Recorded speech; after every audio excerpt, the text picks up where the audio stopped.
गौतम अडानी, जितनी इनकी रईसी है उतना ही गहरा इनका विवादों से नाता रहा है।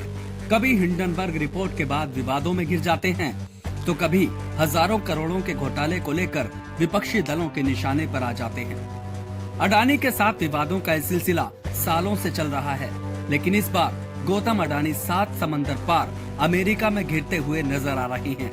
जी हां, न्यूयॉर्क में अडानी पर बड़े फर्जीवाड़े का आरोप लगा है। यूनाइटेड स्टेट अटॉर्नी ऑफिस का दावा है कि गौतम अडानी ने सोलर एनर्जी से जुड़े प्रोजेक्ट का कॉन्ट्रैक्ट हासिल करने के लिए भारतीय अधिकारियों को $265 मिलियन यानी करीब 2200 करोड़ रुपए की रिश्वत दी है। इसको लेकर अडानी ग्रुप की company Adani green energy limited और एक अन्य फर्म के खिलाफ 24 अक्टूबर 2024 को न्यूयॉर्क की फेडरल कोर्ट में केस दर्ज हुआ था। 20 नवंबर को कोर्ट ने मामले में सुनवाई करते हुए गौतम अडानी और उनके भतीजे सागर अडानी समेत अन्य लोगों को आरोपी बनाया। रॉयटर्स की रिपोर्ट के मुताबिक गौतम अडानी और सागर अडानी के खिलाफ गिरफ्तारी वारंट भी जारी किया गया है। अडानी पर आरोप है कि उन्होंने रिश्वत के इन पैसों को जुटाने के लिए अमेरिकी निवेशकों और बैंकों से झूठ बोला। हालांकि हर बार की तरह इस बार भी अडानी ग्रुप अपने ऊपर लग रहे इन आरोपों को निराधार बता रहा है। रिश्वतखोरी और धोखाधड़ी के आरोपों में गिरते ही अडानी ग्रुप के शेयर्स में बड़ी गिरावट देखी गई। अडानी ग्रुप्स के 10 में से 9 शेयर्स में गिरावट आई, जिसकी वजह से गौतम अडानी की नेटवर्थ एक ही दिन में 1,02,000 करोड़ रुपए गिर गई। इसी के साथ गौतम अडानी की नेटवर्थ 4,87,000 करोड़ रुपए रह गई है। वही Gautam Adani Forbes real time billionaires list में 25वें नंबर से सीधे 22वें नंबर पर आ गए हैं। हालांकि अभी भी वो मुकेश अंबानी के बाद दूसरे सबसे अमीर भारतीय बने हुए हैं।